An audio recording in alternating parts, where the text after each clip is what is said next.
but allow this representation to deliver his opening remarks first.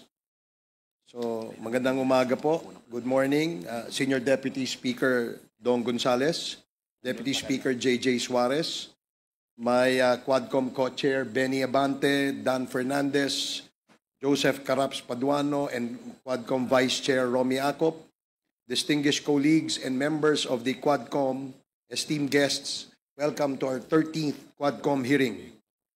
As our year-ender, we shall resume our probe on the illegal drug trade and the extrajudicial killings that took place during the war on drugs of the past administration.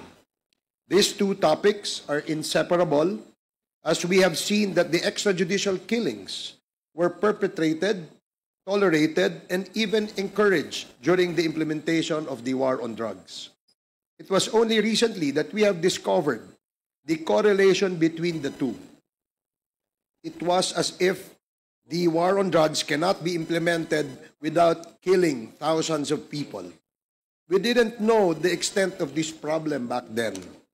For the past 12 hearings, we have heard various testimonies of victims, their families, the police, the involved personalities who admitted their roles and participation, the cause-oriented groups, and those whose lives have changed forever due to an irreversible misstep they took that cost them their freedom.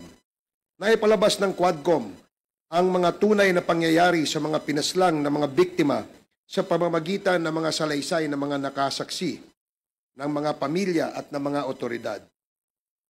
Ang mga records ay nailabas bilang patunay sa mga pangyayari. Mismong mga may kinalaman sa mga pagpatay ang umamin sa kanilang mga ginawa, gaya nila Colonel Santi Mendoza, PO2 Nelson Mariano, at sa pagpaslang kay General Wesley Barayuga sa utos di umano ni Colonel Ruina Garma at Colonel Edilberto Leonardo. Maging sina Colonel Marvin Marcos at Colonel Jovi Espinido ay umamin sa kanilang mga ginawang pagsunod sa mga utos ng mga nakatataas sa kanila na nagresulta sa pagpaslang kay Albuera Leyte Mayor Espinosa at sa Parahinog family ng Misamis Oriental. Mismong si Kerwin Espinosa naman ang nagdawit kay PNP Chief na Senator Bato de la Rosa na may kinalaman di umano sa pagkamatay ng kanyang ama at sa pagbibintang kay former Senator Laila de Lima na nagresulta sa pagkakakulong nito ng 7 taon na walang basihan. Sa pagharap ni dating Pangulong Rodrigo Duterte, kanyang inamin na inutusan niya ang mga kapulisan na patayin ang mga drug personalities, bagamat sinabi niya na dapat ito ay manlaban, na kung hindi naman manlalaban, ay dapat piliting manlaban upang ma-justify ang pagpatay.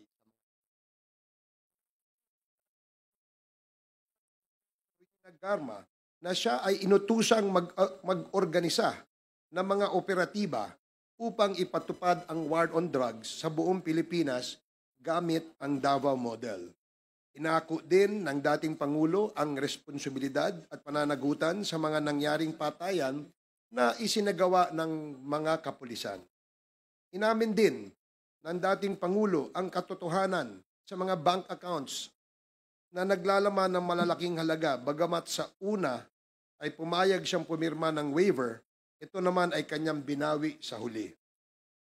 Sa pagtestigo nila Colonel Garma at Colonel Leonardo at ng iba pang mga testigo ay napagtibay ang tinaguriang reward system, kung saan ang makakapatay ng mga drug personalities na nasa drug list ay bibigyan ng pabuya o reward mula sa halagang 20,000 pesos hanggang sa 2 milyong piso.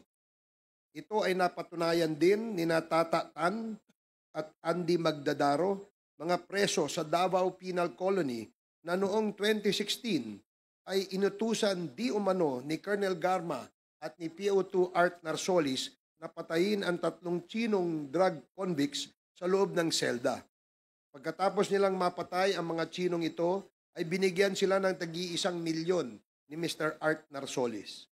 Bukod sa kanila, inamin din ni Davao Penal Colony Jail Warden, Colonel Padilla, na siya ay kinausap din ni Colonel Garma at Colonel Leonardo at binilinan na hayaang mangyari ang planong pagpatay sa 3 Tsino. Inamin ni Colonel Padilla na siya ay kinausap sa telepono ni dating Pangulong Duterte ilang minuto matapos ang pagpatay at nag-congratulate ito sa kanya. Bagay naman na itinanggi ng ating dating Pangulong Duterte. Maraming mga magulang, kapatid at anak na mga naging biktima ang nagpahayag ng kanilang naranasan at nasaksihan sa pagpatay sa kanilang mga mahal sa buhay. Ang iba ay walang kinalaman sa droga at ang iba ay mga batang inosente na nadamay lamang sa tila bagang walang batas na patayan sa kalsada. Dahil sa mga natuklasan ito ng Quadcom, na ipanukala namin na gawing separado ang pagbabawal sa ganitong klaseng pagpatay o at tinatawag natin ngayong extrajudicial killings at papatawan na mas mabigat na parusa kung ito ay maisa sa batas. Sa usapin naman ng illegal na droga, narinig natin ang panig ng 2 testigo na nawalan ng kalayaan sapagkat sila ay nagkamali sa kanilang desisyon alang-alang sa negosyo at pagkakakitaan. Si Jimmy Guban na dating kawani ng Bureau of Customs na nasintensyahan ng pagkakabilanggo ng 40 taon sa kadahilanang nakadiskubre siya ng malaking bulto ng droga na nagkakahalaga ng 6.4 billion pesos sa isang shipment sa Bureau of Customs at ito ay ibinintang niya kay Congressman Pulong Duterte, Attorney Mans Carpio at Mr. Michael Yang na dating ginawang Presidential Economic Advisor ni Pangulong Duterte. Ayon kay Guban, ang 3 personalidad na ito ang nagpaparating ng iligal na droga sa customs. Nimbitahan natin ang mga taong ito, subalit hanggang ngayon ay hindi pa din sila nagbibigay ng kanilang pahayag. Bagkus ay nagpadala ng sulat sa komite at nagpaliwanag na sila ay walang kinalaman sa mga usaping ito. Ganon din ang nangyari kay dating customs broker Mark Taguba na siyang naging consignee ng shipment at na naglalaman ng napakaraming droga na nagkakahalaga ng 6.3 billion pesos noong 2017. Pinangalanan din niya ang sinasabing Davao Group at ginawit ang mga pangalan ni Congressman Pulong Duterte at Attorney Mans Carpio at Mr. Michael Yang bilang mga personalidad na nasa likod ng mga iligal na aktibidad sa Bureau of Customs. Sa pagtestigo naman ni Colonel Asierto, dating Deputy Director ng PNP Anti-Drug Unit, sinabi niya na 2 drug lords o drug personalities ang natuklasan niyang malapit sa dating Pangulo kung kaya't nagbabala siya dito. Bagay na ikinagalit ng Pangulo kung kaya't siya ay pinagbantaang papatayin. Ang mga drug personalities na ito ay sina Michael Yang at Mr. Alan Lim. Si Michael Yang di umano ang nasa likod ng mga Shabu clandestine laboratory sa Davao noong mayor pa lamang ang dating Pangulo.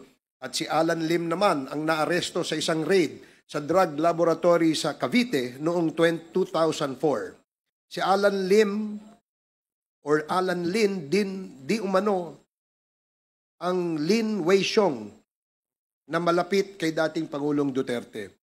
Sa larangan naman ng Pogo, nakita natin sa mga pagdinig na ang isang malaking personalidad sa likod nito ay si dating Mayor Alice Go na kasama ang iba pang mga Chino at may koneksyon kina Michael Yang at Alan Lim or also known as Lin Weixiong ang mga korporasyon na kanilang mga tinayo.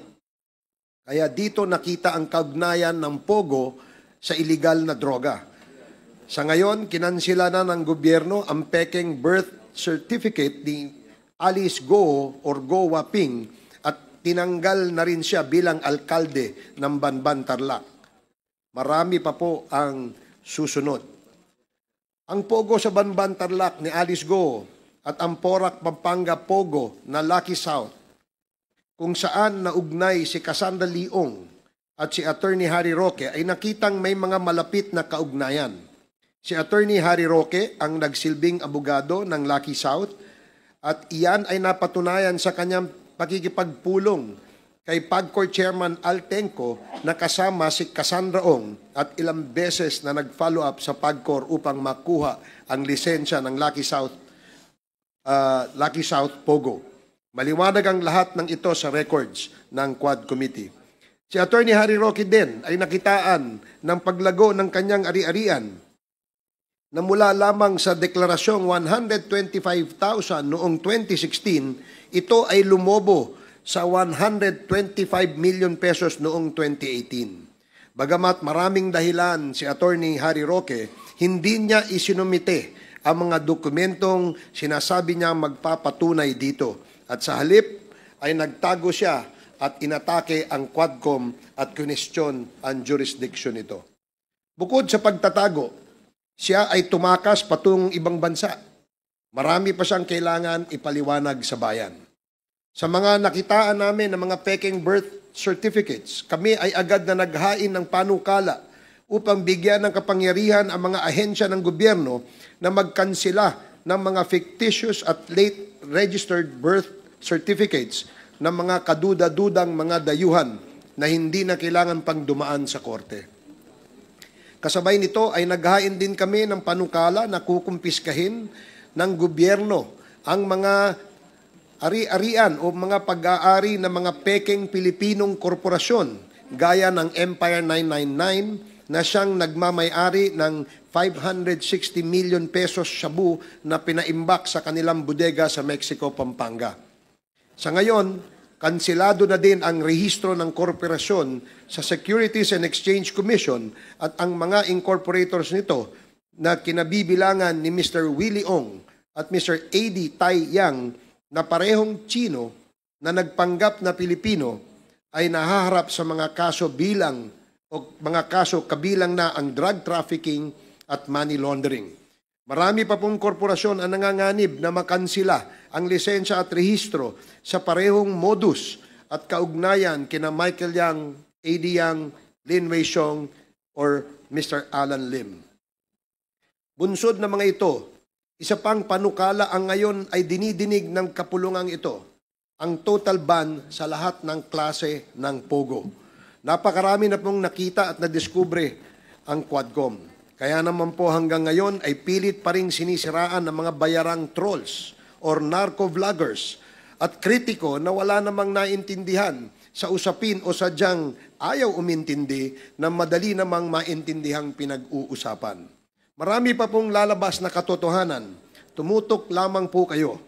Wala pong sinisino o sisinuhin ang Quadcom. There will be no sacred cows.